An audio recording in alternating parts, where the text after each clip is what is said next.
Boa tarde para o pessoal do presencial, boa tarde para quem assiste a gente aí de casa. Meu nome é Manuel Giordani, a gente vai tratar de legislação penal especial. Meu contato Manu Giordani, às vezes alguém quer perguntar alguma coisa ou quando surge alguma dúvida durante o estudo, fique à vontade, se eu puder ajudar, eu respondo dentro do possível, dentro do que for possível, e a gente vai se falando. Antes de começarmos, eu queria trocar uma palavrinha com vocês. Primeiramente, parabenizá-los por estarem aqui no sábado. Eu sei que é um pouco puxado, sei que é cansativo, mas é necessário. Tá? Nós temos aqui, prazer em rever alguns colegas que já foram aluno nosso aí. Nós temos aqui na sala provavelmente alguns alunos que são concursados, são até já policiais, e sabem que o percurso do concurso é esse. É necessário que a gente se prepare com antecedência. Esperar o edital para se preparar não dá. Ai, meu amigo conseguiu. Eu duvido. Mas eventualmente, excepcionalmente, pode ser que tenha um ou outro. Muito excepcionalmente. Primeiro, pela quantidade de matéria que você não vai conseguir vencer aguardando o edital para sair. Segundo, para você ganhar qualidade no seu conhecimento, para você passar a ter um pouco mais de profundidade no seu conhecimento. Terceiro, porque você vai disputar com pessoas que vêm se preparando há mais tempo. Então é natural que você encontre candidatos bem preparados. E eu não falo isso para desestimulá-los. Pelo contrário. Pelo contrário. Voltando à questão de vocês já estarem aqui no sábado, já é um passo à frente de muitos, tá? E é necessário que a gente tenha uma disciplina, tenha uma programação para evoluir no nosso estudo. Eu vou falar um pouco disso também, tá? Acreditem, não sei se alguns estão começando agora, outros provavelmente já estudam há um tempo, deve ser meio mesclado, mas que sempre é possível. Eu estava agora na hora do almoço, um menino de outro curso me parou, que teve aula com a gente em outro fim de semana, falando que às vezes fica com esse pensamento, será que dá, será que não dá, é muito conteúdo, isso e etc. É normal. Tá? Vejam, eu estava também há pouco tempo no lugar de vocês, fui aprovado nesse último concurso para delegado aqui em São Paulo, tá bom? E também tive todas essas dúvidas, todos esses questionamentos ao longo da minha preparação. É normal. Desculpa, a gente só não pode perder muito tempo com isso. Tá? Deixar que esse tipo de pensamento prejudique a nossa preparação. E muitas vezes acontece, pode parecer conversa ou não, muitos, em algumas ocasiões, perdem tempo, ficam desestimulados e etc. por conta da quantidade, isso ou aquilo. Normal.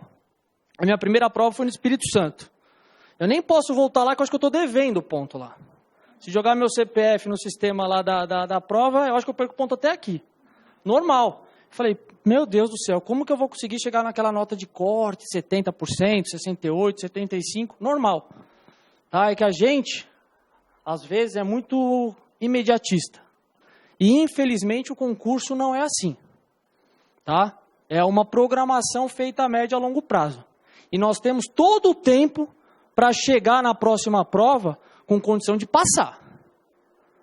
Pode ser que passe, pode ser que não. Aí é outra situação. A gente só não pode chegar lá pensando, pô, podia ter feito mais. Porque aí é complicado, temos que esperar o próximo, aí desestimula e etc e tal. Tá? Vejam, o aluno que se prepara, o aluno que não estuda, estuda muito pouco, provavelmente não passa na primeira fase. É simples. O aluno que estuda e se dedica, mas ainda poderia um pouco além, pode ser que ele passe na primeira fase, pode ser que ele fique próximo do corte, pode ser que ele fique no corte e avance, mas vamos ver se ele vai ter fôlego para o certame inteiro. E aqueles que se dedicarem têm totais condições de serem aprovados. Tá? É importante que vocês acreditem na preparação de vocês, no sonho de vocês, e executem o caminho para que isso se concretize. Tá? Toda vez eu falo isso na turma, já falei na turma semestral, quando for deitar, veja, pô, me aproximei do meu sonho mais hoje, ou me distanciei, ou fiquei na mesma. Tá? Quem frequenta curso há mais tempo, ou menos tempo, ou tem contato com o pessoal do concurso, sabe que o pessoal se dedica. E isso todo mundo pode fazer. Todo mundo. Eu não comecei estudando achando que estava estudando muito. Na verdade, eu achava que estava, mas não estava. Às vezes a gente patina um pouco. Por isso agora eu quero falar um pouco de algumas dicas para a nossa preparação, tá? Eu vou tentar tratar com vocês as leis que têm maior possibilidade de incidência nos concursos policiais, tá bom? Objetivando, é claro, a primeira fase, mas já tentando passar para vocês uma visão mais ampla. Outra coisa, sempre me perguntam, professor, qual que é a fase mais difícil? Porque eu gosto muito de escrever. Acho que se eu chegar na escrita eu passo, tudo bem. Eu costumo dizer que a fase mais difícil é sempre a próxima. Então você escreve muito, você é um letrado, pá, show de bola, legal. Se você não fizer lá sua notinha de corte na primeira fase, esquece.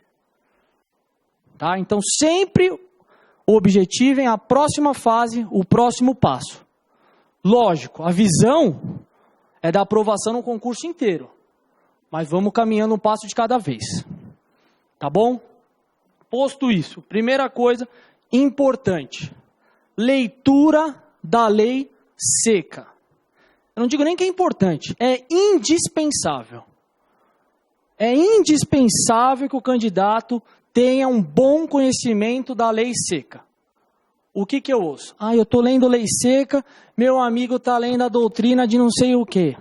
Dane-se. Dane-se. A leitura da lei seca e o seu conhecimento é de suma importância. Primeiro, é a base do operador do direito. Seja para delegado, procurador do município, juiz, promotor, para qualquer área. Certo? Segundo, cai muito em primeira fase. E o aluno tem, às vezes, um preconceito para a leitura da lei seca. Eu já tive também. E tive um pouco de dificuldade para visualizar isso. Não que me arrependo, faz parte, eu acho, desse aprendizado de como você deve estudar, mas tem que ler a lei seca. Ponto 2 com relação à lei seca. Não adianta nada a segunda fase possibilitar a consulta ao vademécum se você não tem conhecimento da lei seca. Seja para consultar de forma mais célere, seja para fundamentar toda a sua prova. E isso serve para todas as matérias, constitucional, administrativo, penal, processo penal, legislação, todas. Então não adianta ter a consulta se você não sabe manuseá-la. E nem sabe onde estão as questões tratadas na matéria, etc. Terceira situação, ainda dentro da lei seca, prova oral. Beleza? Prova oral, muitas vezes, vem questão de lei seca.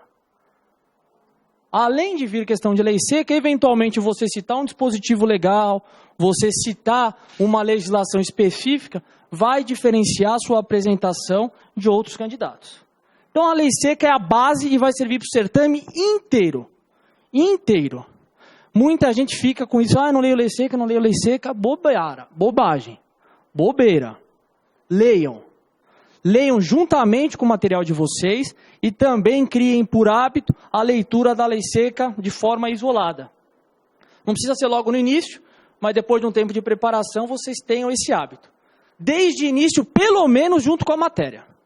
Vai estudar homicídio que o professor Eduardo deu? Antes de estudar o homicídio da matéria, leia o artigo 121 inteiro.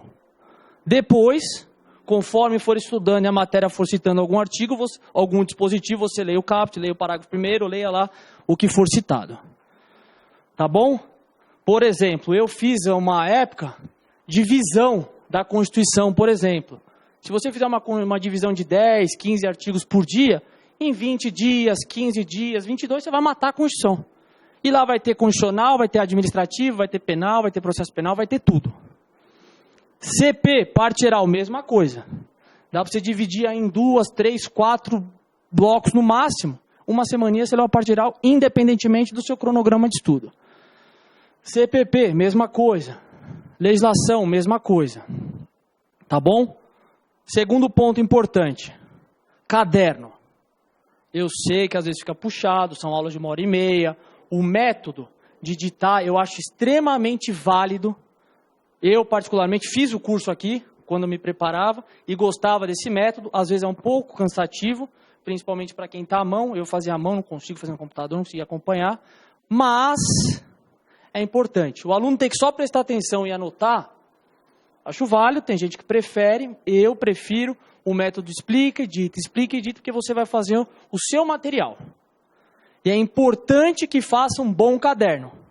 Complemente com a apostila. Por quê? Outras coisas que eu vejo na minha concepção como um equívoco. Ficar migrando de material. Não vale a pena. Você precisa eleger um material bom, por isso que seu caderno tem que estar bom, juntamente com a sua apostila, com a sua lei seca, para você revisa e avança, revisa e avança, revisa e avança, ou melhor, avança e revisa, né? Na sua matéria. Sempre avança e revisa. Fala, vou exaurir a matéria de constitucional, depois eu não vou ler mais agora, vou exaurir não sei o que e vou voltar. Repito, a regra é que você vai esquecer. Excepcionalmente pode ter um outro aí fora da curva que estude assim, ou ele estuda assim porque ele já tem mais tempo, já tem mais gabarito, tudo bem. Eu não acho válido. É necessário revisar, tá? Para sedimentar, porque senão a gente esquece. Normal. Tá bom? Para complementar esse material, como é que vocês podem fazer? Não precisa ficar desesperado com isso, mas é importante com o tempo que você acompanhe os informativos. Hoje eu vou citar aqui, não tem problema nenhum, tem o Dizer o Direito, não sei se vocês conhecem, um professor que simplesmente excepcional, disponibiliza tudo gratuitamente no site dele. Então tem informativos de todas as matérias, ele trata dos informativos de forma clara e cirúrgica. Eu acho extremamente válido também dentro do possível e acompanhando esses informativos. E aí o que acontece? Você vai incorporando o seu caderno e sua apostila, que vai ser o seu carro-chefe. Só que aí você vai tornando ele mais robusto. Tá bom? Eu fiz o curso aqui em 2011 e o meu oral foi em 2015. Eu usei no meu oral a minha apostila do meu curso. É óbvio que com algumas complementações. Por exemplo, fiz prova fora, caiu uma questão que eu não tinha visto. Eu ia lá, trazia, anotava a mão na respectiva matéria. Aí vocês vão completando. Joga um informativozinho, joga alguma coisa. Tá? Vejo muita gente também migrando de um material para o outro. Não acho válido. Tá? Informativos, o que mais que eu quero sugerir para vocês? Testes, façam testes. Tá? Da forma que cada um tem que identificar como rende melhor para si a forma de estudar. Estuda determinada matéria e faz o teste, pode ser. Ou volta a fazer o teste da matéria que você leu da vez anterior. De alguma forma você precisa treinar os testes. É uma forma de preparação para o dia da prova. Quem puder, tiver disponibilidade, tiver como se programar, faça a prova também em outros estados. Às vezes você programando com antecedência financeiramente não fica tão pesado. Quem não puder ir, por qualquer motivo, baixe a prova depois e faça. Num domingo como se fosse a prova. Tira lá 4 horas e meia de manhã e faz a prova. Tá bom? Precisa treinar. Precisa treinar. Agora o ponto, já estou acabando, a gente já vai para a matéria, tá? Bom que vocês descansam aí do almoço, porque quando vier a matéria, eles sabem que a gente vai anotar bem. Vejam, uma sugestão. Façam um horário de estudos. Faz um horário de estudo com todas as matérias. Porque senão, o que vai acontecer? Hoje eu estudo essa, hoje eu estudo aquela e assim sucessivamente. Se você não tiver um horário, muito provavelmente você vai estudar as matérias que você tem mais afinidade, mais vezes, com maior intensidade. E as demais você acaba deixando de lado. E isso é um erro que vai simplesmente fazer com que você perca qualquer chance de ser aprovado. O concurseiro ele tem que estar com conhecimento bom, razoável, em todas as matérias cobradas no edital. Eu preciso ser um gênio de informática? Não, mas você precisa pontuar. São 6 questões, você tem que fazer alguma coisinha lá. A nota de corte você vai alcançar pontuando um pouco em todas as disciplinas. Raciocínio lógico, etc. Eu, de computador, confesso que a única coisa que sei é travou e fico segurando até reiniciar. Hoje é o que eu me recordo. Mas você tem que se preparar, treina, estuda, etc. Na época eu até lembrava lá, sistema operacional, isso, aquilo, agora não lembro. Mas você tem que pontuar em todas as matérias. Por isso a necessidade de um horário. Por exemplo, segunda constitucional e não sei o quê, terça penal e processo penal. Se você perdeu aquele dia, você vai estudar aquela matéria somente na semana seguinte. Isso vai te obrigar a estudar de acordo com a sua programação e te obrigar a estudar todas as matérias. Tá bom? Metas. Ponham metas. Eu gostava de fazer por horas.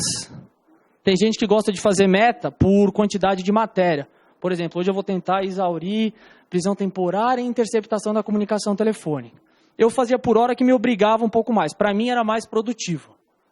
Tá? Então ponham metas. Não adianta pôr metas impossíveis de serem batidas, porque vai te desestimular e não é o objetivo. E também não adianta pôr meta ridícula, desculpem a palavra. Eu vou estudar meia hora por dia, e aí alcançando a meta eu dobro a meta. Aí você fala, estou estudando o dobro da minha meta, 1 hora. Não dá. Não dá. Eu sei que tem gente que trabalha e etc e tal, mas dá para se organizar. Tá? No meu concurso teve todo tipo de gente que passou. Então também tirem alguns preconceitos que se ouve. Fulana não passa porque tem tal idade. Fulana não passa porque tem filho. Esquece. Passa quem estiver preparado. Ponto. Essa é a regra. Tá bom? Celular durante o estudo. Não dá. Não dá. Eu vi um especialista falando uma vez que você, quando está estudando ou fazendo qualquer atividade com seu celular, um pouco antes, 5 minutos antes de você mexer, você já está com a cabeça no seu WhatsApp, no Instagram, no Facebook. Aí você mexe. Quando você põe lá, você fica mais 3 minutos pensando nisso daí. Celular é fora. Você estuda na cabine, é na mochila na cabine de trás. Em casa é no outro quarto. Não dá. E a gente perde muito tempo com isso daí. Beleza? No máximo fica lá no modo avião ou, quem quiser, abaixa um aplicativo para você ir monitorando quanto tempo você estuda por matéria, que com o tempo isso daí para o seu psicológico vai ser legal. Daqui 6 meses você vai falar, estudei 200 horas, 30 dessa, 25 daquela, 20 daquela, é o máximo. Tá bom? Organização e disciplina para que vocês possam evoluir. Certo? Eu sou um dos coordenadores aqui do curso intensivo para delegado, eventualmente qualquer assunto aí, qualquer crítica, qualquer sugestão, qualquer coisa com relação ao curso, também estou à disposição. Beleza? Então vamos agora ao que interessa. Já deu para recuperar do almoço. Vamos dar início à nossa matéria. Tá bom? Hoje a gente vai começar com... Esse ar não está funcionando nada. Eu acho que ele até desligou esse negócio aqui. Vamos tentar mais uma vez, senão vamos ter que abrir essas janelas aí.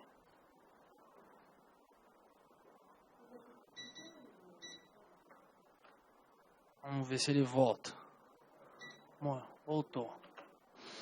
Vejam, eu vou começar com prisão temporária, vamos também falar um pouco de, não precisa ainda anotar, vamos falar um pouco de interceptação da comunicação telefônica. Antes de iniciarmos temporária, eu fiz um quadro que eu vou pôr na lousa para vocês, até para tentar mostrar de forma prática o que eu também quero falar agora. Tentem, durante a preparação de vocês, não adianta querer fazer isso na primeira leitura, vai ficar difícil, vai ficar muita informação, não vai facilitar. Vá fazendo, como você preferir chamar, mapa mental, esquematizado, como você preferir. Tenta, com o tempo, organizar dessa forma, privilegiando palavras-chave do conceito, da matéria, porque isso vai facilitar a leitura de vocês. Então eu vou colocar aqui na lousa um quadro de medidas cautelares, que é gênero. Tá bom? Que nós temos as pessoais, as reais e as instrutórias ou probatórias. E aqui eu vou mostrar para vocês que dentro de medida cautelar, nós temos legislação penal especial, temos CPP, processo penal com o professor José Junqueira, e isso vai facilitando a gente criar o raciocínio jurídico e fazer essa intersecção, essa ligação das matérias. Tá bom? Dentro desse quadro eu vou mostrar para vocês onde está a prisão temporária, onde está a interceptação da comunicação telefônica, que vão ser as leis que a gente vai tratar hoje. E, eventualmente, se der tempo, a gente começa o Estatuto do Desarmamento. Tá bom? Então, vamos lá. Vejam, senhores, preparei o quadro da seguinte forma. Medidas cautelares. Aqui nós estaríamos tratando do gênero, ok? Nós temos as medidas cautelares pessoais. Nas pessoais, nós temos aqui as prisões cautelares. Vai acompanhando, depois eu vou querer fazer uma explicação e aí eu deixo tempo para vocês anotarem. Nós temos aqui o flagrante, a temporária,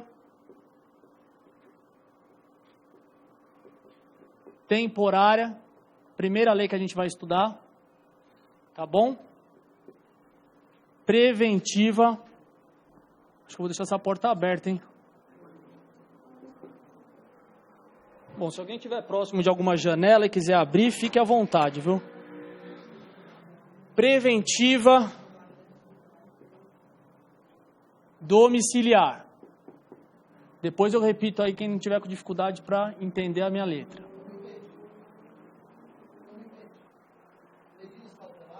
Ó, deixa eu pôr na lousa, eu vou te passar todas. Mas só para o senhor pegar, medidas cautelares gêneros. A primeira são as pessoais.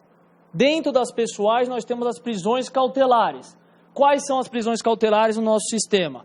Flagrante, a prisão temporária, a prisão preventiva e a domiciliar. Tá?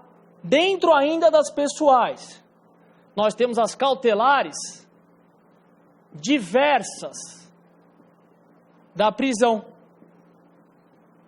Cautelares diversas da prisão, que estão nos artigos 319 e 320 do CPP.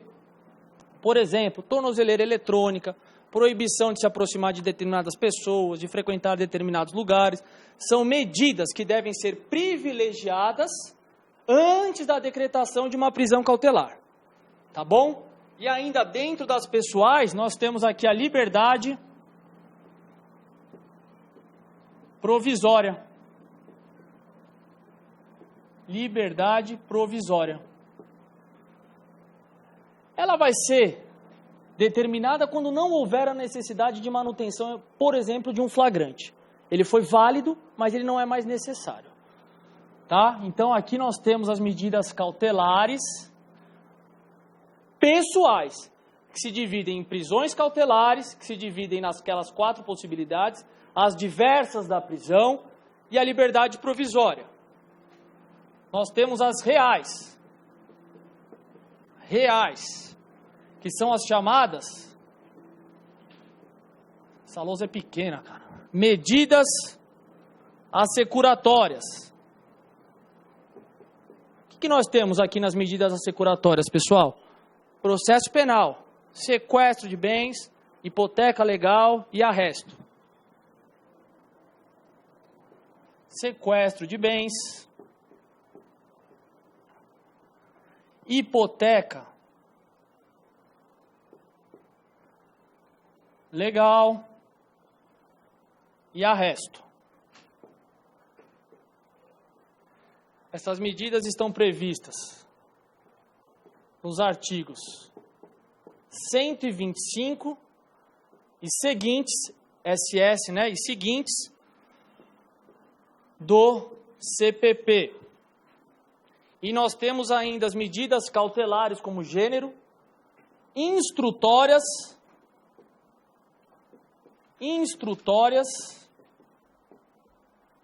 ou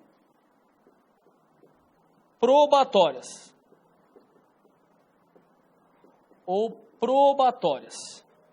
Aqui eu vou abreviar e quando a gente for tratar de interceptação, eu repito, eu vou colocar aqui, ó, vejam, ICT, interceptação da comunicação telefônica. Até facilita para quem está à mão quando a gente for tratar dessa lei. E a segunda lei especial que a gente vai tratar, que a gente vai dar início hoje. Tá bom? Nós temos ainda a busca e apreensão. Busca e apreensão. Temos ainda a infiltração de agentes. Infiltração de agentes. Por exemplo, uma lei que nós vamos tratar durante o nosso curso, 12.850 de 2013. Organização criminosa. Tá bom? Vejam. Enquanto vocês copiam, eu vou explicando um negocinho. Não é possível, isso não precisa anotar, tá? Vão anotando o quadro. Não é possível no processo penal lato sensu, tá? Persecução penal, um processo penal cautelar autônomo. Nós não temos essa possibilidade. O que nós temos? Medidas que vão possibilitar, seja no âmbito do CPP, seja no âmbito da legislação penal especial, a gente assegurar a aplicação futura do direito. Tá bom? Devido ao decurso do tempo para que a gente chegue no resultado final. Tá bom? Vejam, então nós não temos um processo penal cautelar autônomo, mas nós temos essas medidas cautelares para efetivar o direito que o professor Renato Brasileiro, no seu livro, citando o Calamandrei, ele explica o seguinte, para a gente conseguir visualizar. Se não houvessem essas medidas cautelares, seria a mesma coisa que a elaboração demorada de um remédio para salvar vidas de um paciente já falecido. Então não adianta toda a persecução penal, uma futura prestação jurisdicional pela sentença, sem que a gente consiga efetivá-la. Tá bom? Então prestem atenção aqui, agora eu vou passar por esse quadro para vocês entenderem. Medidas cautelares, gêneros, que se dividem em pessoais, reais, instrutórias ou probatórias. As pessoais, nós temos o quê? As prisões cautelares. E aí nós temos o flagrante, para quem quiser anotar, artigo 302 e 304 do CPP, vocês terão com o professor José Junqueira. Prisão temporária, que a gente vai tratar hoje. Prisão preventiva, artigo 312 e 313 do CPP, vocês verão com José Junqueira. Prisão domiciliar, artigo 317 do CPP. Tá bom? Dentro das medidas cautelares pessoais, nós temos as diversas da prisão. Temos ali um rol no artigo 309 e também uma prevista no artigo 320. Como eu mencionei, é necessário primeiro tentar visualizar se aquela conduta ela é devidamente punida ou prevenida com uma medida cautelar diversa da prisão, considerando que a prisão no nosso ordenamento jurídico é conhecida como ultima ratio, devido à sua intervenção muito incisiva em um dos principais direitos fundamentais, que é a liberdade da pessoa. Tá bom? E aqui nós temos ainda a liberdade provisória quando não for necessária a manutenção daquele flagrante. Medidas cautelares reais são as medidas assecuratórias. Vocês também vão tratar em processo penal. Sequestro de bens, quando aquele bem tem origem ilícita, então você vai sequestrar aquele bem. A hipoteca legal, o arresto, que são medidas que vão possibilitar efetivar uma futura prestação jurisdicional. Tá bom? E nós temos ainda, dá para ver aí da câmera? E aí no fundo também? E as medidas cautelares instrutórias ou probatórias. Aqui a gente já identifica a nossa próxima lei, interceptação da comunicação telefônica. Com grande chance de cair no seu concurso para delegado, em qualquer estado que você for fazer. Se não vier na primeira fase, vem na peça, vem na questão, em algum momento ela virá. Recentemente teve a prova no Pernambuco, se eu não me engano, e ela foi fundamento da peça. Tá? Busca e apreensão, artigo 241, se eu não me engano, do CPP. Infiltração de agentes. Lei 12.850 de 2013, organização criminosa, nós vamos tratar. Vejam, depois que vocês tiverem todas as...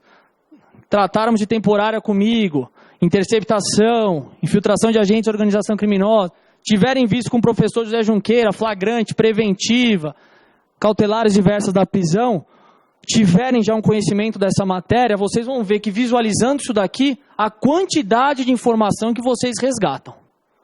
Tá? Na época do oral eu fiz muito isso aqui, por isso que eu trago sempre que possível. Tá bom? Se a gente conseguir começar hoje o Estatuto do Desarmamento, eu tento trazer mais alguma coisinha. E sempre que possível eu tento trazer dessa forma para que a gente possa memorizar. Tá bom? Deixa aí, enquanto vocês terminam de copiar, se alguém eventualmente não terminou. Para o pessoal de casa aí também anotar. E aí a gente vai tratar agora da prisão temporária especificamente. E acreditem, isso aqui, pelo menos para mim, acredito para alguns, nada serve para todos, né? Cada um tem seu método de estudo, vai ajudar a gente a visualizar bastante. Vai começar a fazer você enxergar a matéria de forma mais ampla. Mas também não adianta querer fazer na primeira leitura. Beleza? Pode apagar? Os colegas estão tirando uma foto lá. Não, tranquilo. Tá bom? Vamos lá, vou começar apagando por aqui. Se alguém estiver copiando, ainda termina.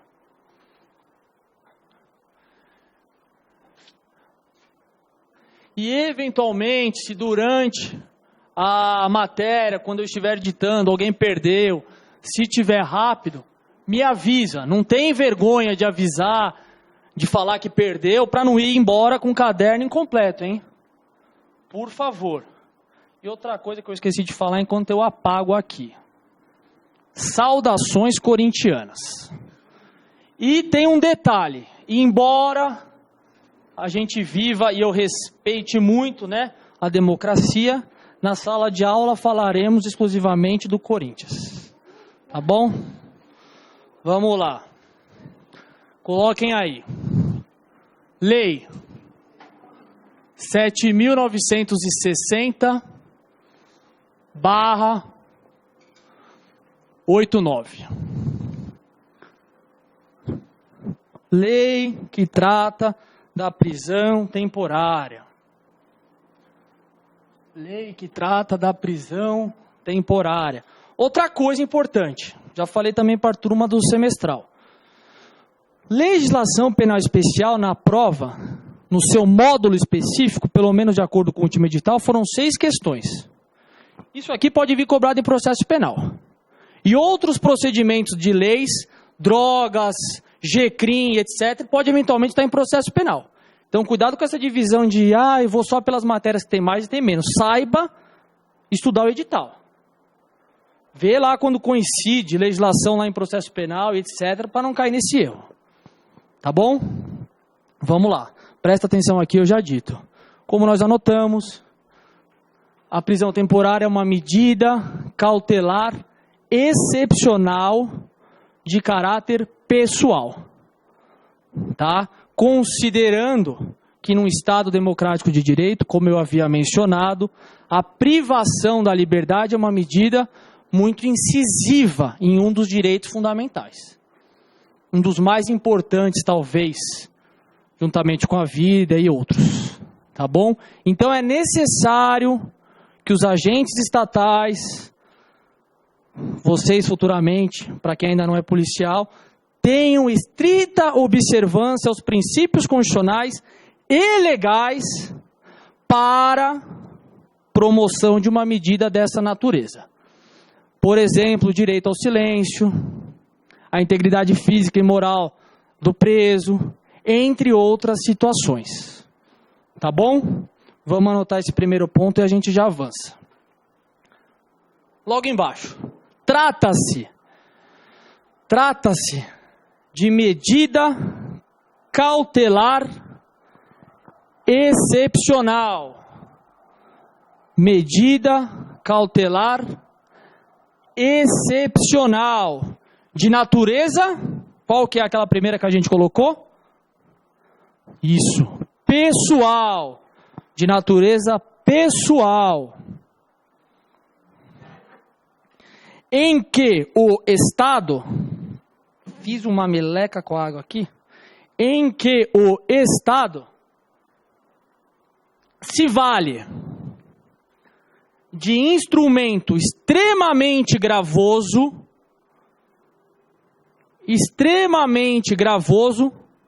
abre parênteses, privação da liberdade, fecha parênteses, para assegurar a eficácia da persecução penal, para assegurar a eficácia da persecução penal. Uma vez um aluno me disse que a lei de tortura se enquadra perfeitamente à minha aula. Eu entendi isso como uma indireta. E hoje, com esse calor, provavelmente muitos irão concordar. Da persecução penal. Ponto, linha de baixo. Assim, vírgula, em um Estado democrático de direito... Assim, vírgula, em um Estado democrático de direito, os agentes estatais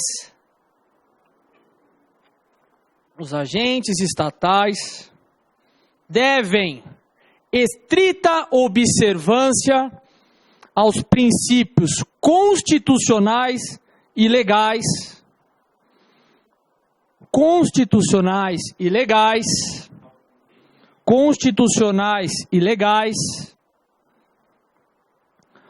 para assegurar essa atuação.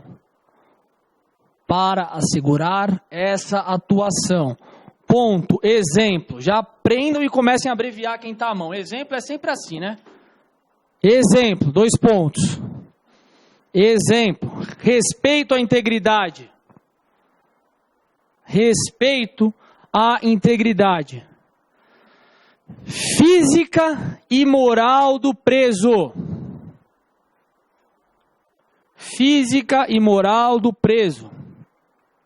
Artigo 5º, inciso 49 da CF. XLIX, se eu não me falha a memória. 49. Outro exemplo, vírgula, direito ao silêncio. Artigo 5º, inciso 63, vírgula, entre outros. 5º, inciso 63 da CF, vírgula, entre outros exemplos que os senhores vão identificar quando fizerem a leitura do artigo 5º na íntegra da Constituição Federal. Tá bom? Presta atenção aqui, a gente já anota. Como que a doutrina chama essa prisão temporária? Para que a gente não esqueça e sempre identifique o momento que ela pode ser decretada. Prisão do inquérito policial. A doutrina denomina a prisão temporária de prisão do IP. Por quê? Não precisa anotar, eu vou ditar. Porque somente nesta fase da persecução penal é que ela poderá ser decretada. Tá bom? Sempre mediante autorização judicial. Ok? Mediante autorização judicial. Será expedido o mandado em 2 vias, para que um seja entregue ao preso, servirá como nota de culpa, para que ele tenha conhecimento da prisão, das razões, de quem o efetivou e etc. Certo? Pula uma linha e anotem. A doutrina denomina essa modalidade de prisão.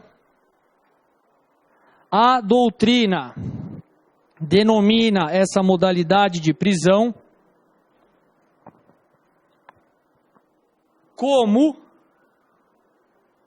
a, abre aspas, prisão do IP. Outra coisa, inquérito policial, no curso inteiro, IP.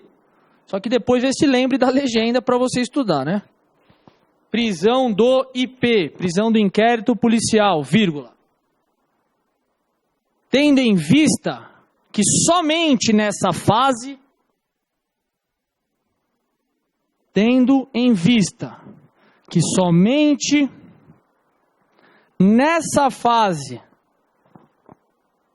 da persecução penal,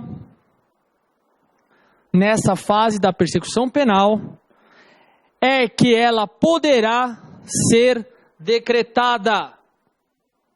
Somente nessa fase da persecução penal que ela pode ser decretada. Vamos entender. Se houver a necessidade de uma prisão cautelar durante o processo, é possível? É. Como? prisão preventiva, prisão temporária somente durante a investigação. A temporária, eventualmente, também durante a investigação, mas aí vocês tratam melhor com o professor José Junqueira. Tá bom? Pula uma linha. A prisão temporária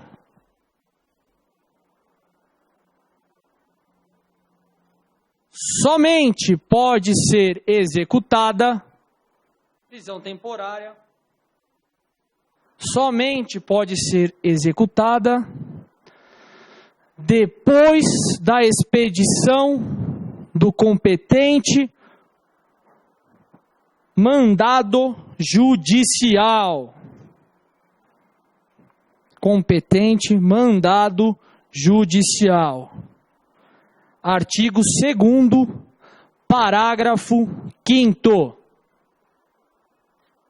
Quando eu mencionar um dispositivo legal, sem citar a fonte, é porque ele se refere à lei que a gente está tratando. Se eventualmente eu citar algo do Código Penal, do CPP, da Constituição, eu aviso. Agora, artigo 2º, parágrafo 5º, da lei que a gente está tratando. Tá bom? Quem quiser anotar, eu não vou ditar, põe também para ler o parágrafo 4º, vai ler a lei inteira. Mas no parágrafo 4º, vai cair aí da janela e morrer? Aí eu quero ver. Aí o parágrafo 4º traz a questão da necessidade da expedição em 2 vias para que uma sirva como nota de culpa. O delegado não expede. Isso, a gente vai chegar aí. Só pode ser feita... Não, ele vai executá-la depois que houver autorização judicial. Tá bom? Agora vamos avançar da seguinte forma. Eu sempre divido as matérias por tópico, para que a gente consiga destrinchar e também facilitar o estudo de vocês. Pula uma linha e coloque ponto 1. Legitimidade. Legitimidade. Artigo 2º, caput. Artigo 2º, caput. Quem tem legitimidade para pleitear a prisão temporária, pessoal? Pode participar, arriscar, se errar não tem problema, aqui é para errar mesmo. Se errar aqui, lembra na hora da prova. Representação, não precisa anotar ainda, da autoridade policial, ou seja, o delegado de polícia, por meio de uma representação, preenchidos os requisitos que nós veremos oportunamente, ou o membro do Ministério Público, por intermédio de um requerimento. E atenha-se a essas nomenclaturas. A autoridade policial representa e o membro do parquê ele vai requerer.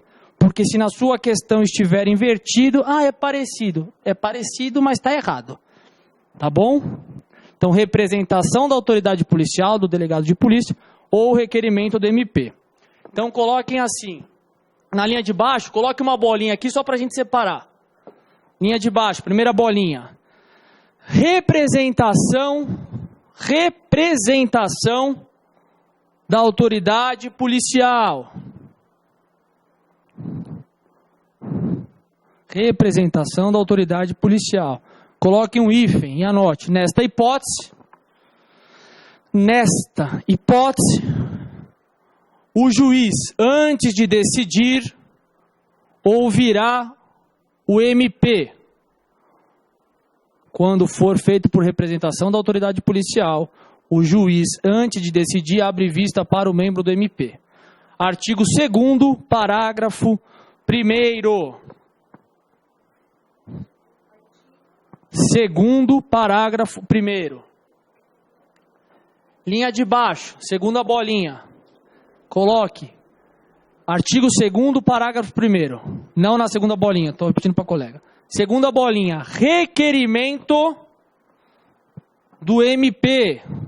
Requerimento do MP.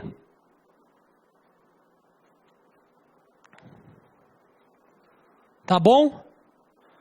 Esses dois têm legitimidade, então, para pleitear a concessão da prisão temporária. Autoridade policial e o membro do Ministério Público. Pergunto, o juiz pode fazer de ofício? Sim ou não? Não pode. É o juiz quem determina, quando ele for provocado por meio da representação ou do requerimento. Não precisa anotar, eu vou ditar. Senão vocês vão anotar 2 vezes. Pula uma linha e anote. Somente poderá ser decretada pelo juiz. Somente poderá ser decretada pelo juiz. Vírgula. Mas que não poderá fazê-la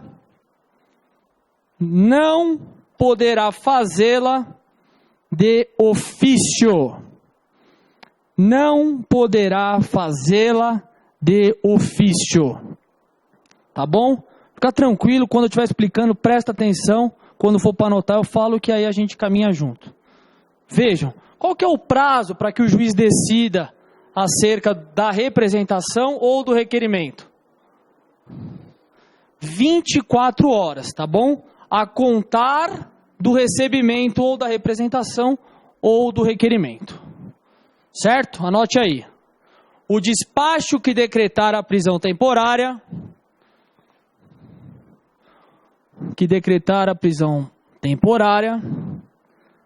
deverá ser fundamentado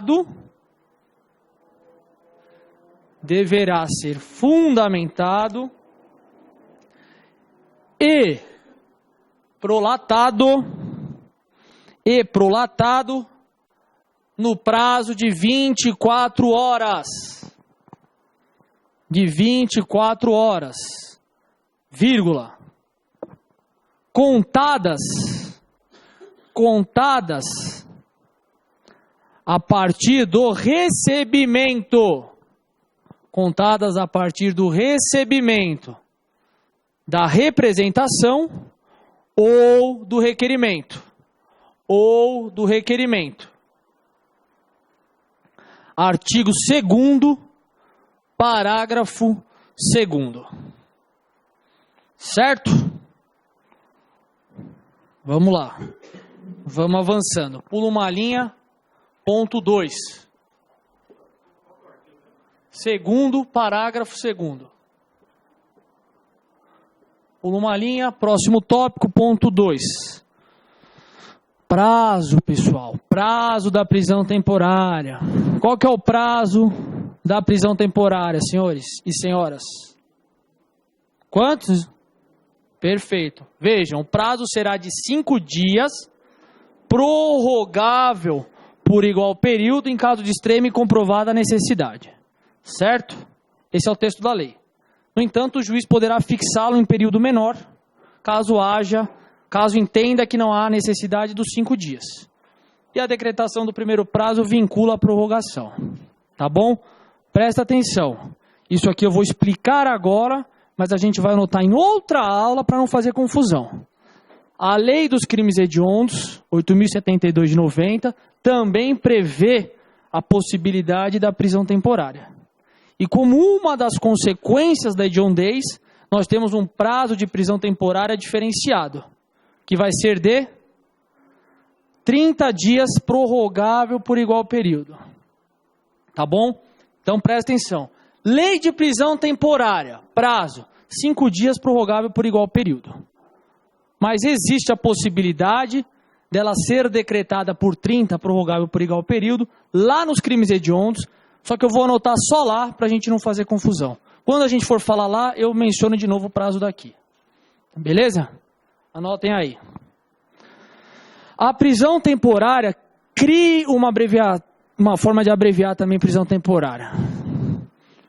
Eu ia sugerir uma abreviação, mas não vou para evitar que me batam aqui. Então a prisão temporária terá o prazo de 5 dias. Grifa 5 dias. Vírgula. Prorrogável por 4 minutos? Prorrogável por igual período. Caramba, já? Prorrogável por igual período. É 1h30, hein? Não, é de 1h30 e 1h30. Pode ir? 1h30? Onde que eu parei? Valeu. em caso de extrema e comprovada necessidade. Em caso de extrema e comprovada necessidade. Artigo 2º, caput. Artigo 2º, caput. Quando o nosso amigo falou 4 minutos, eu vi diversos sorrisos que já foram interrompidos quando a gente chegou à conclusão que faltam 34. Tá? Pula uma linha e coloque OBS. Observação. Observação. Embora a prisão temporária tenha um prazo máximo de duração, embora a prisão temporária tenha um prazo máximo de duração,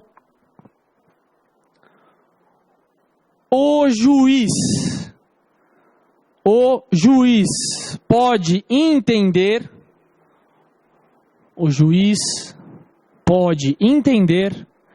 que a necessidade da medida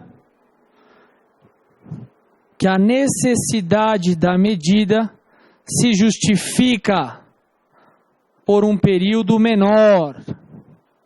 Se justifica por um período menor. Isso aqui é mais questão doutrinária, não é da lei, mas que vocês têm que saber, mas sempre lembrando do prazo de 5 dias. Certo?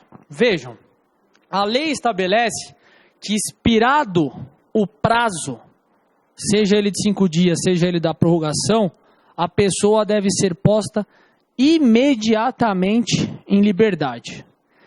E segundo a lei, independentemente de autorização judicial. Expirado o prazo, a lei estabelece a soltura imediata, independentemente de autorização judicial. É isso que a gente vai anotar, é isso que diz a lei.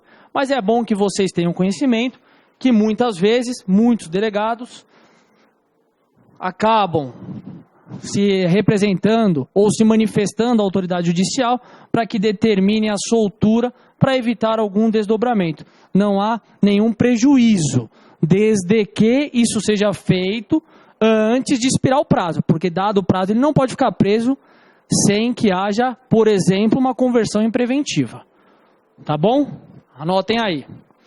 Só um parênteses. Sob pena de não o soltando imediatamente após o prazo ter expirado, cometer abuso de autoridade. E vai responder. Tá bom? Anotem aí. Pula uma linha da observação.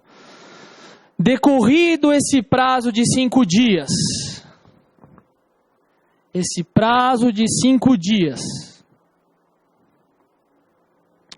ou da prorrogação, abre parênteses, coloque, quando houver, da prorrogação, abre parênteses, quando houver, fecha parênteses, o preso deverá ser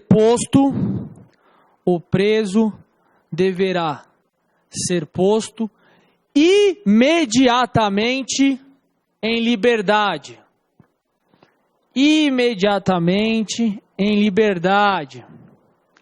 Vírgula. Independentemente de autorização judicial.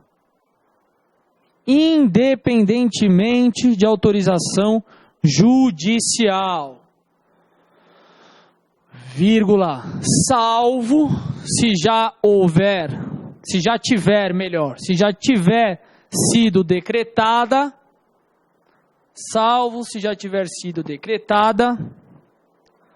sua prisão preventiva. Artigo 2º, parágrafo 7º. Artigo 2º, parágrafo 7º, vírgula, sob pena de cometer, artigo 2º, parágrafo 7º, sob pena de cometer o crime de abuso de autoridade,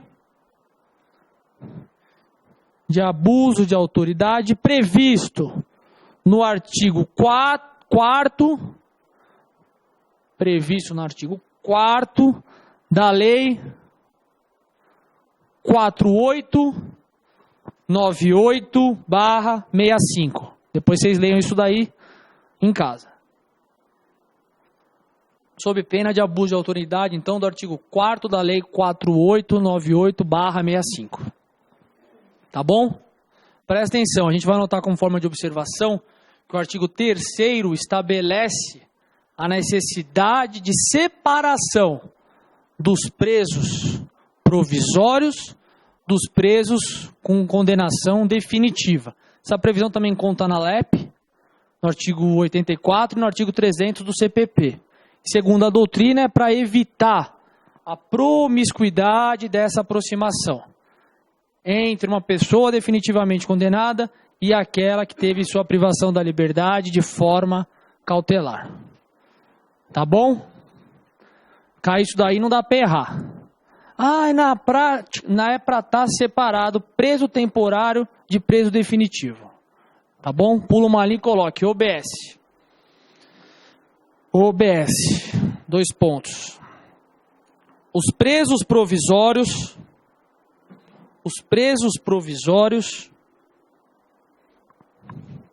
deverão permanecer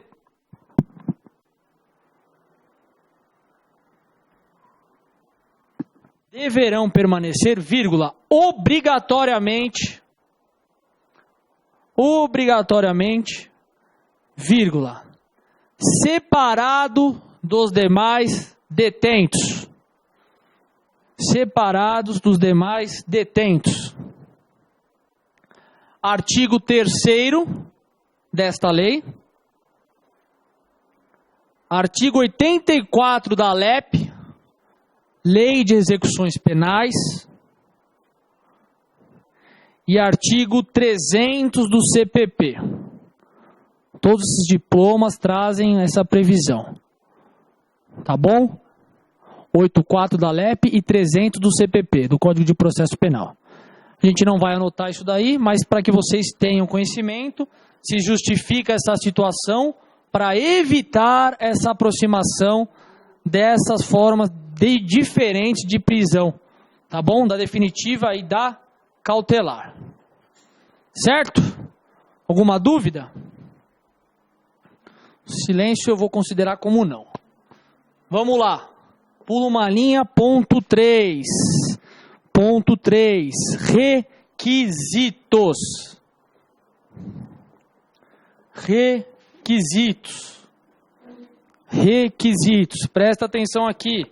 Nós vamos tratar no 3.1 das condições de admissibilidade, no 3.2 do fumus commissi delicti e no 3.3 do periculo in libertatis. Calma que a gente vai ver um a um. Mas são esses 3 requisitos que devem estar presentes. Tá bom? Antes de iniciar, vamos fazer uma breve anotação aqui na linha de baixo. Inicialmente, vírgula. Importa destacar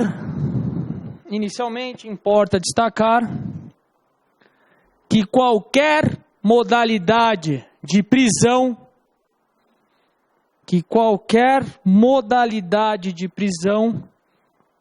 outra coisa, tragam o vademecum para acompanhar a aula, tá? Até para você já ir visualizando, tendo contato com a lei, que eu não estou vendo quase ninguém ou ninguém com esse vademecum aí. Onde que a gente parou? Modalidade de prisão? Isso? É providência excepcional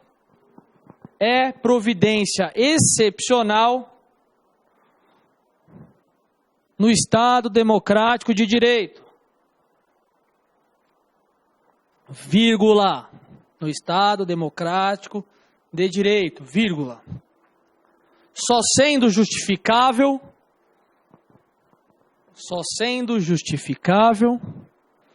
quando atendidos os critérios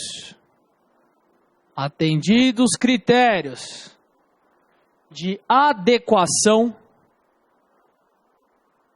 vírgula, proporcionalidade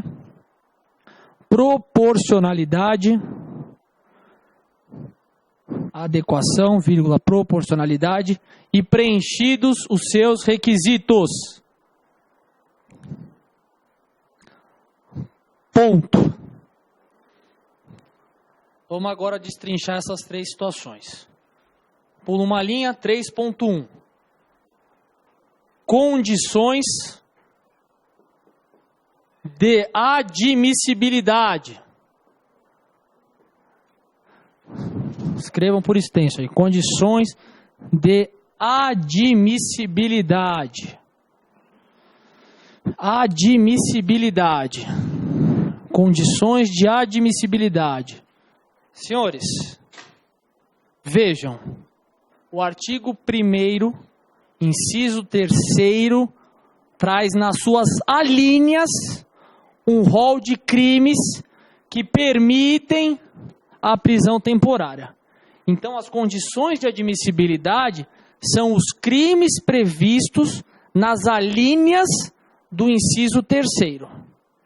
Tá? Por que eu estou dando esse destaque? Porque o próximo requisito do fumus commissi delicti, ele é o próprio inciso 3º, que vai exigir materialidade e indício suficiente de autoria ou participação. Então, as condições de admissibilidade são os crimes trazidos naquele rol. Tá bom? Anotem aí. São os crimes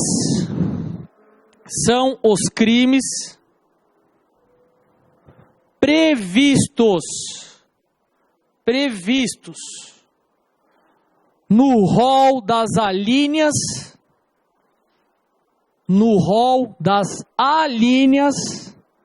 do inciso 3º do artigo 1º. Grife o alíneas, porque as condições de admissibilidade são justamente as alíneas, aqueles crimes que estão ali esculpidos. Por exemplo, estelionato, furto, receptação não admitem prisão temporária. Admitem-se preenchidos os requisitos a prisão preventiva, mas como não estão no rol, não admitem prisão temporária. Salvo se conexo com algum dessas alíneas, aí poderá eventualmente o cara estar preso numa prisão temporária também por este, mas por conta da conexão com algum do rol. Tá bom? Presta atenção, isso aqui é bem técnico, mas é bastante interessante. Eu vou trazer as duas formas, porque eventualmente se isso aqui for cobrado em uma fase dissertativa ou no oral, é bastante diferenciador. Esse rol, ele é taxativo, ou seja, somente se admite a prisão temporária para os crimes previstos neste rol. Beleza, até aqui sem novidade. Alguns tratam rol taxativo e exaustivo como sinônimo. Tá? Às vezes alguns trazem rol taxativo ou rol exaustivo. Eu prefiro a doutrina que faz uma diferenciação. Esse rol é taxativo, porque só pode prisão temporária nos crimes previstos neste rol.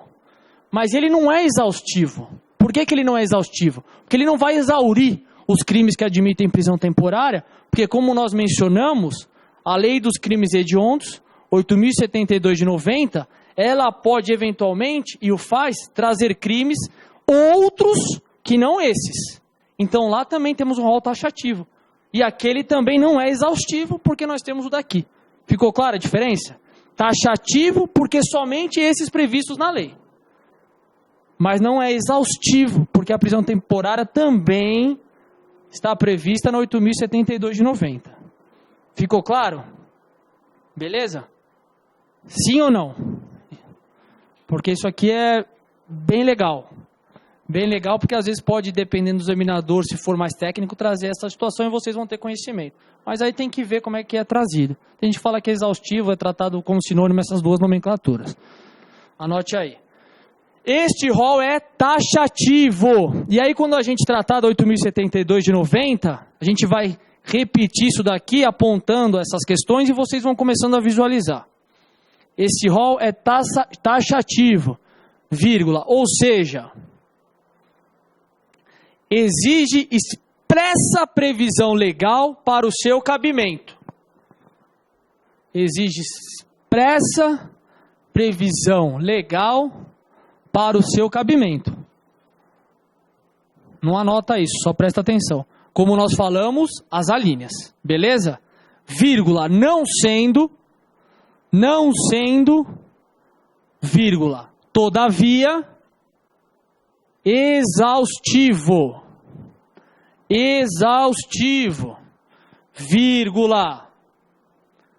vírgula, pois temos ainda o rol dos crimes hediondos, que também admitem prisão temporária.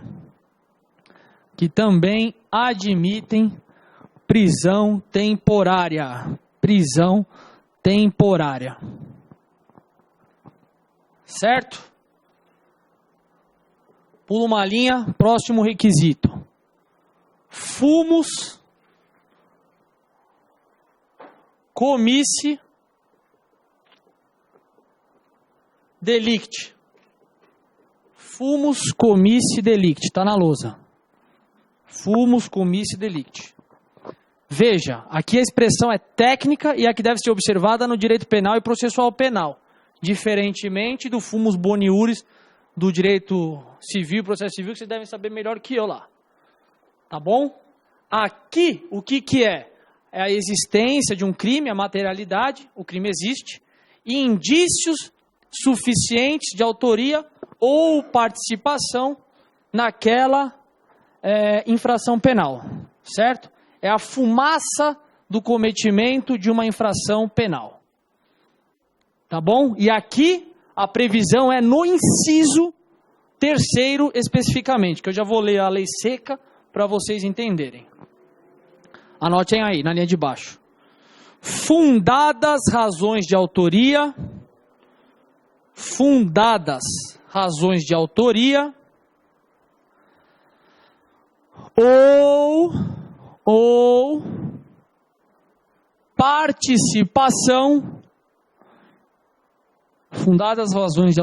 ou participação, em crime que admite a prisão temporária.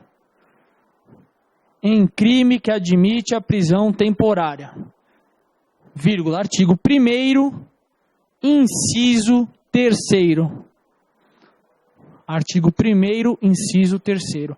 Abre parênteses, coloquem assim, abre parênteses. No inciso mesmo, vírgula, é isso que é para colocar entre parênteses. No inciso mesmo, vírgula, não nas alíneas. Fecha parênteses. Pula uma linha e coloque observação, e a gente já vai fazer a leitura da lei seca já. Observação, OBS. Esse dispositivo deve ser conjugado.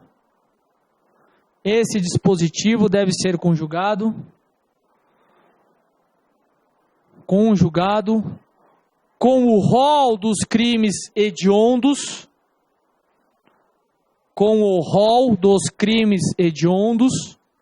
Quando a prisão temporária decorrer de crime previsto na Lei 8.072 de 90. 8.072 de 90.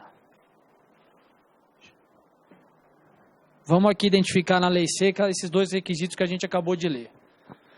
Artigo 1º caput. Caberá prisão temporária. Inciso 3º. Quando houver fundadas razões, de acordo com qualquer prova admitida na legislação penal, de autoria ou participação do indiciado nos seguintes crimes.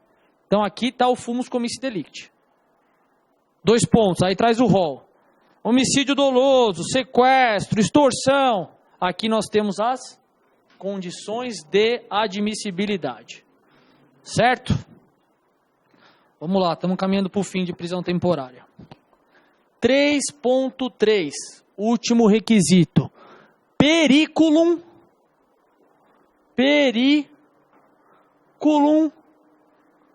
in libertatis.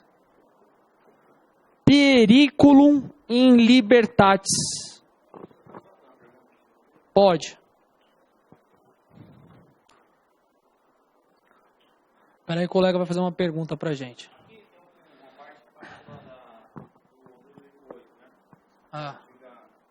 Eu não ia tratar disso aí, mas pode falar. Boa pergunta do colega, presta atenção.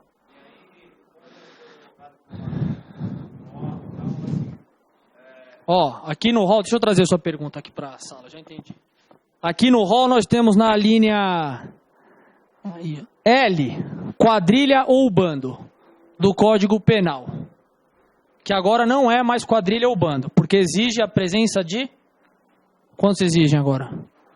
Quadrilha era antigamente, agora 3, certo? Não houve alteração aqui na lei. Provavelmente tenha mais de uma interpretação.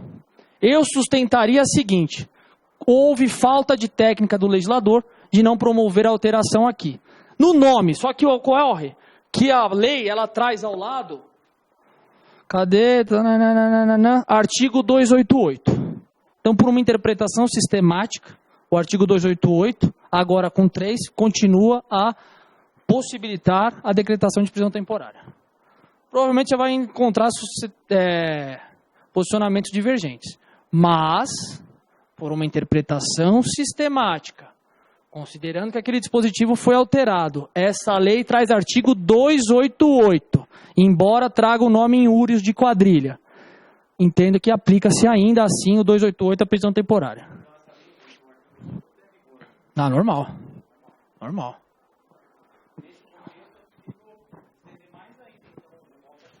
Não, você não está estendendo o rol. Você está só adaptando o rol para uma alteração legislativa.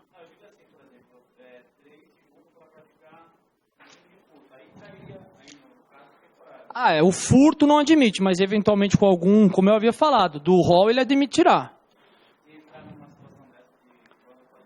288, agora, redação atual. Associarem-se 3 ou mais pessoas. Por isso que não é mais quadrilha. E se preenche qualquer um do rol com outro que não esteja, pode. Por conta do que está previsto no rol. Beleza? Vamos lá. Boa pergunta. 3.3. Periculum in libertatis. Também nomenclatura técnica específica do processo penal, diferentemente do, como que é lá, o periculum in mora do processo civil.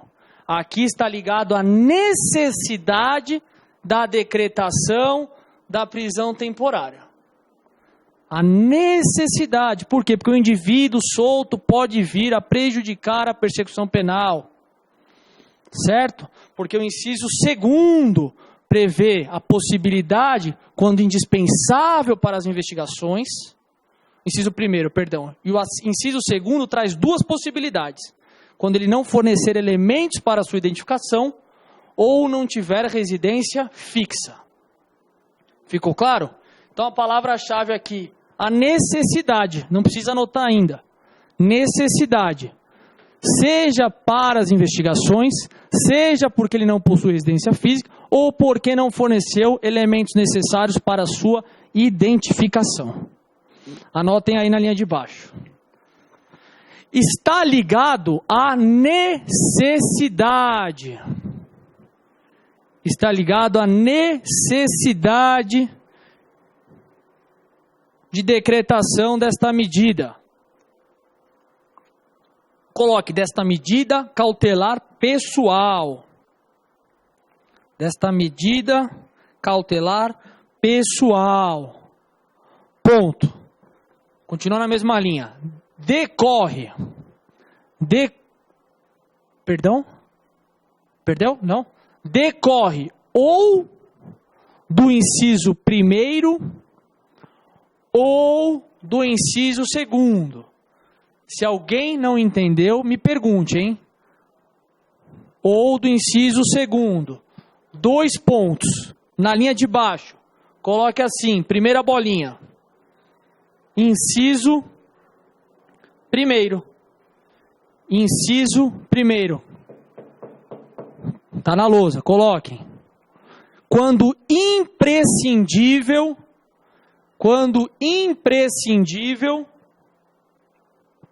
para as investigações do IP. Quando imprescindível para as investigações do inquérito policial.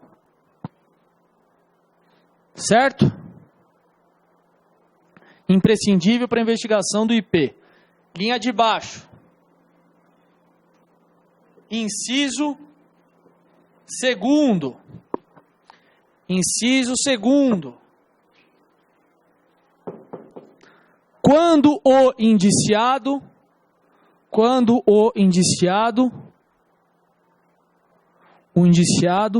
não tiver residência fixa, ou, esse inciso traz duas possibilidades, não tiver residência fixa, ou não fornecer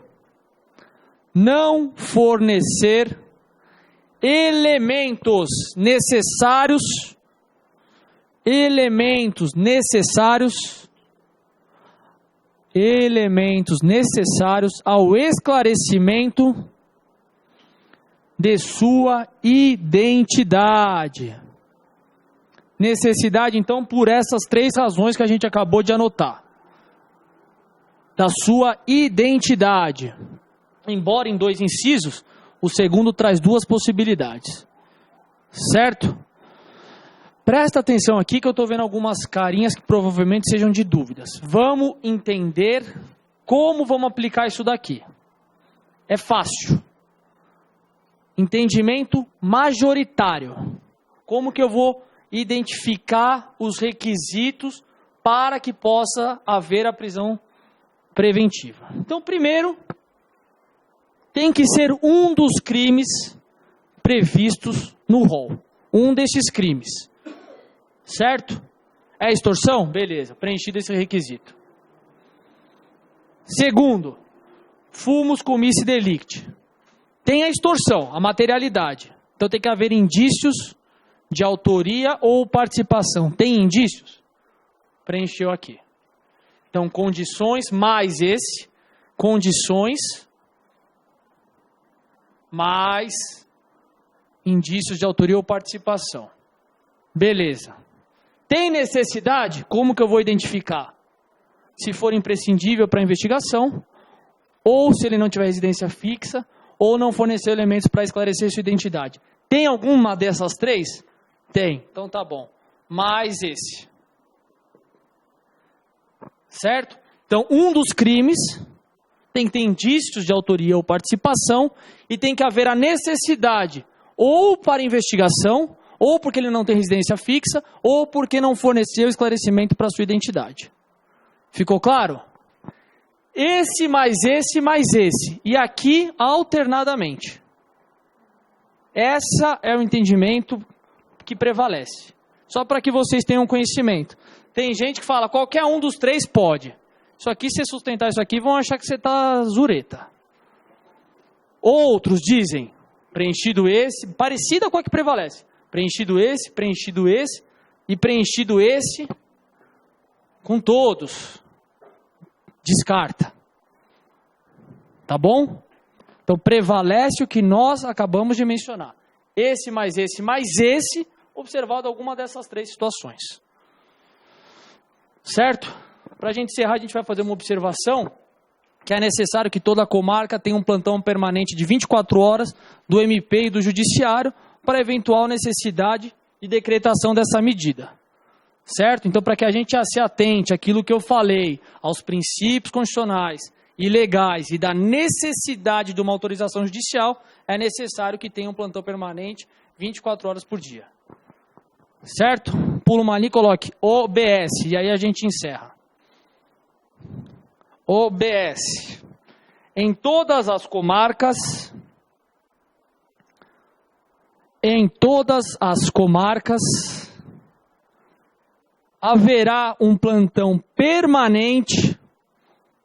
haverá um plantão permanente, de 24 horas. De 24 horas. Do Poder Judiciário e do MP. E do Ministério Público.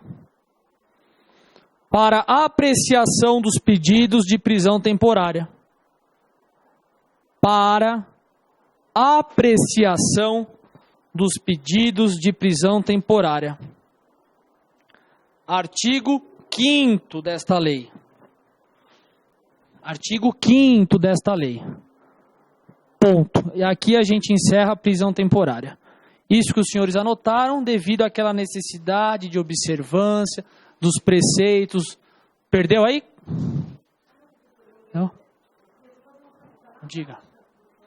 Tem o plantão. São Paulo, por exemplo, nós temos DIPO.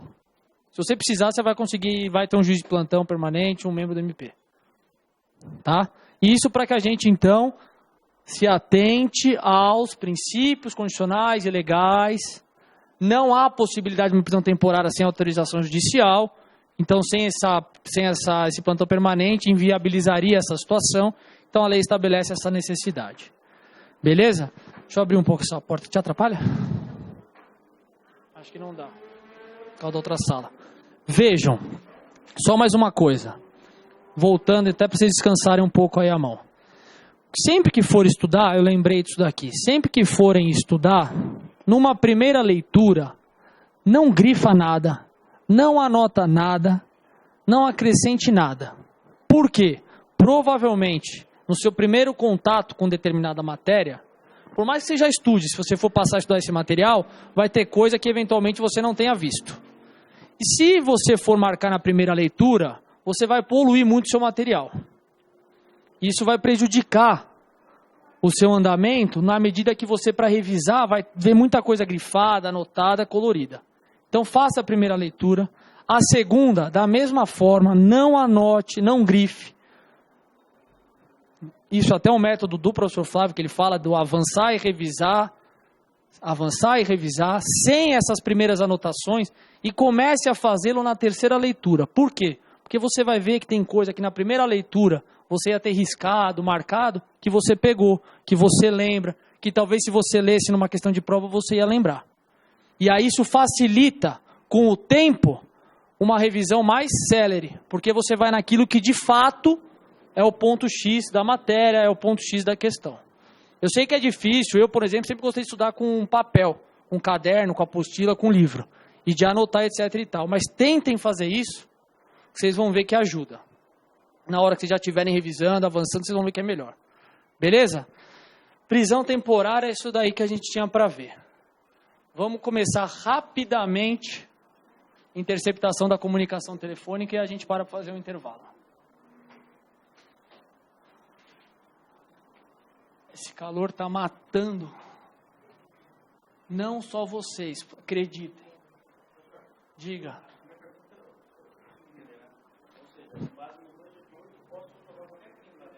Se tiver preenchido 288, sim. Você pode encontrar um entendimento de que o 288 não foi alterado tal. Você nem está querendo dizer isso, você está querendo dizer se houver essa acumulação desse com outro. Pode. E entra. Desde que caracterizado 288. Beleza? Vamos lá. Lei 9296 de 96. Lei 9296 de 96.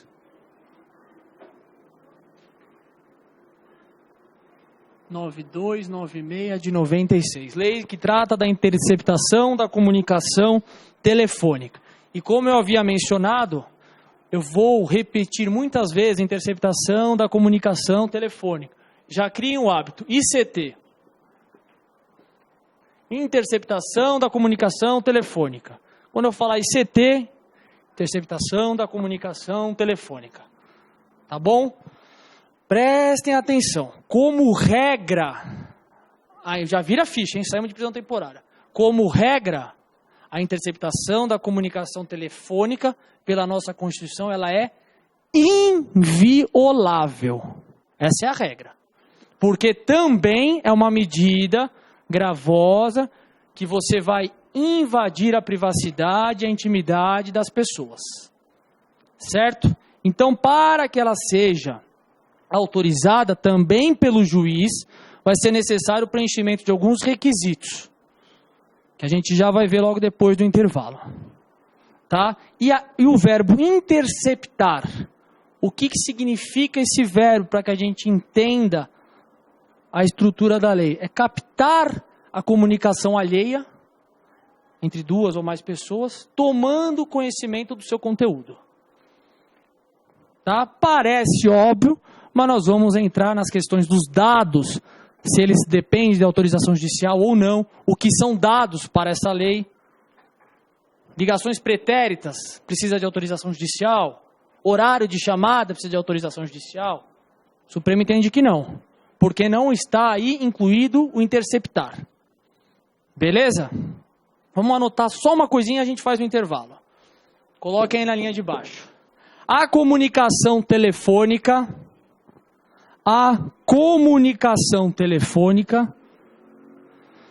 vírgula, como regra, é inviolável, vírgula, nos termos do artigo 5º, inciso 12 da Constituição Federal, da CF. 5º, inciso 12 da CF. A regra é essa, hein, pessoal? Você vê que daí a gente já começa a tirar algumas informações para a questão de prova. A regra é a inviolabilidade. É a sua não interceptação. Tá bom? Por conta disso que eu falei, privacidade, intimidade, etc. Tanto que nós veremos que é uma medida excepcional e subsidiária. Só pode ser decretada se não mais houver meios para se chegar a determinada situação. Tá bom? Linha de baixo. A expressão interceptar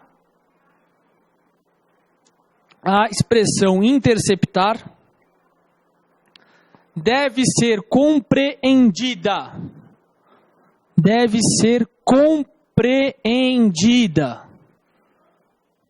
como o ato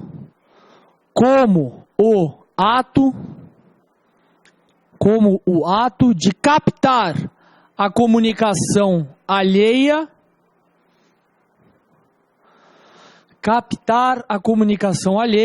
vírgula, tomando conhecimento do seu conteúdo.